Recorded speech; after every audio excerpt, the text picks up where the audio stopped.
Hello and welcome to Your Questions Answered with Father Gruner. I'm John Veneri. This program is a daily program where we take your questions and answer them. Father Gruner answers them, we discuss them. Continue to send them to us at questions@thefatimacenter.com.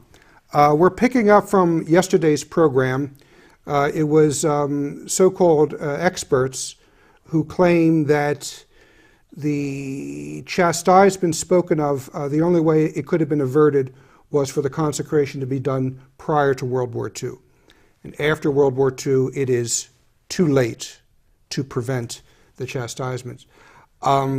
This was said recently at a Fatima conference, and it's interesting because as we were talking about earlier, that there is testimony actually from Sister Lucy and apparently from Our Lady herself, that the consecration needs to be done after World War II as well. Absolutely, yes. Well, of course, as we mentioned in 1952, in May of 1952, and this, by the way, is recorded in the Bishops' Conference of Italy, in a book called Meraviglia del Pellegrinaggio. They can write us on page 440. The Sister Lucy said to Blessed Virgin Mary said to Sister Lucy in 1952, May of 52, "Tell the Holy Father, I'm still awaiting the consecration of Russia. Without that consecration, Russia cannot convert, nor can the world have peace." So, without the consecration, after World War II, after you've had Hitler and Stalin, after you've had, is it 55 million people dead by violent death in acts of war, Our Lady is saying, we still cannot have peace. And we're going to have the worst coming still if we don't do this consecration. And then you got 1957, Sister Lucy describing to Father Fuentes in that famous interview, this is the last time she was actually publicly able to speak freely without being censored from then on. She said, many times the Blessed Virgin Mary told me and my cousins, Jacinta and Francisco, that Russia is the instrument of chastisement chosen by heaven to punish the whole world, understood for its sins, unless we obtain the conversion of that poor nation. But for the message of Fatima, the only way to obtain the conversion of Russia is by the consecration of Russia. So in 52, Our Lady confirms by herself, saying, we cannot have the conversion of Russia without that consecration. And she says, we cannot have peace in the world without that consecration. And of course, Lucy points out that Russia has been chosen by God to punish the whole world unless Russia is first converted. The only way to convert Russia is by the consecration. And so, I'm sure there are good people in Russia, but Russia itself will not convert unless it's consecrated to the Immaculate Heart of Mary. And that's the simple, and that's all after World War II, which allegedly finished in 1945. There was certainly a ceasefire in 45. Well, I think, too, it's interesting to point out that even inside the Vatican, we've had people people in high place, who have tried to downplay the Fatima message, but what they say is it was done in 1984. Even today's Vatican does not say it was pointless to do it after World War II. No, absolutely. Even they don't say that. No, they don't say that. And of course, and after the 84 consecration, of course, we've had, I actually did the numbers, it is commonly said that there are 50 million deaths by violence, by abortion. Not talking about women, just the children being killed in their mother's womb. But I've heard a more accurate number saying it's actually only 42 million. It's an awful big number. Whatever. If you multiply 42 million times 84 to 94, 2004, 2014 is 30 years. 30 times 42 million is over 1,500,000,000 people who are killed.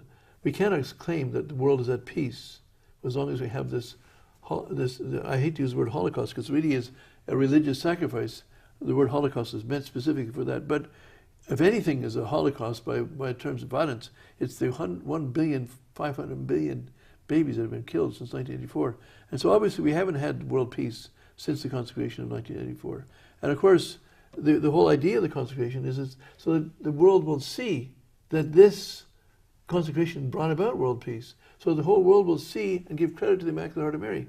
We have that right back from the beginning of in 1917, Our Lady, when she showed the children the vision of hell, and Our Lady, the children looked up and say, looking for mercy, because they were, the Blessed Virgin says, you've seen hell where the souls of poor sinners go. To save sinners, God wills to establish in the world devotion to the Immaculate Heart.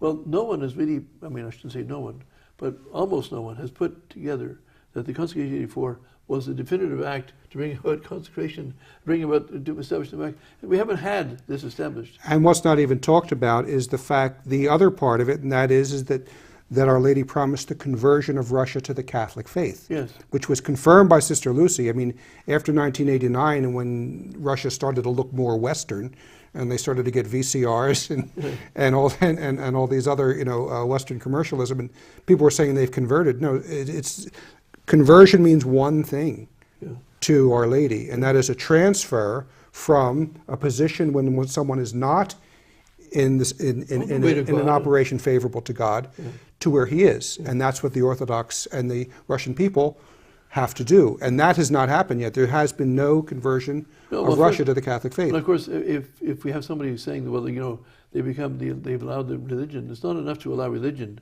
You have to be. The whole idea is that, as it says in a defined definition, which I know that you've had to defend more than once, John, but no one can go to heaven, be he Jew, schismatic, pagan, heretic, whatever other, can't go to heaven. Solemnly defined. Solemnly defined in 1441 by Pope Eugene IV, and in the Pope Cantate Domino, and it's a solemn definition. If you don't believe that, you're not a Catholic. And so the only reason when she talks about conversion is she wants them to go to heaven. To go to heaven, they have to become Catholic. To become Catholic, they have to convert. And now, doesn't mean that, that we're better than they are because they have to convert, and we, by the grace of God, have been Catholic from the beginning of our lives, from their baptism in infancy. But the point being that we all have to convert more and more. Now, in turn, I still remember that even for those who want to argue that, the Russian Orthodox are freer to be Russian Orthodox than they used to be, I mean, they themselves acknowledge that I don't think 10% of their population is practicing Russian Orthodoxy. Mm-hmm. And so there's no conversion of Russia, even in the terms of Russian Orthodoxy.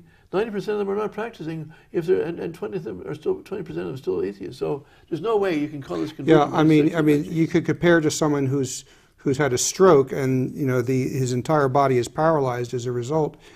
And if at one point he starts moving his finger, it doesn't mean he's cured. No, it means he's getting better. It's an improvement, certainly, but he's getting better. And so maybe there have been a couple things in Russia that are better. I'm not there. I don't know.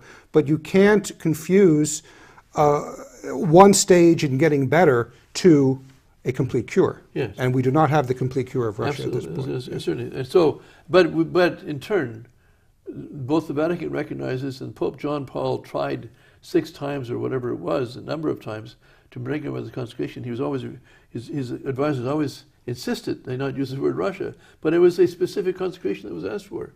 So, and they haven't done it. They haven't done it, and we don't have. But it will be, and it's the only thing that will bring about the conversion of Russia is the consecration, and it will happen. Our Lady says, "In the end, my Immaculate Heart will triumph. The Holy Father will consecrate Russia. Russia will be converted, and pure peace given to mankind." The only question before us now is, will it be now? Because the Pope could do it tomorrow. I mean, it might take a few days to organize it, but he could do it next month. Let's put it that way, with a little bit of it. It doesn't take much, and then we can have the conversion of Russia. It won't be overnight, like 24 hours, but it'll be within a year or so.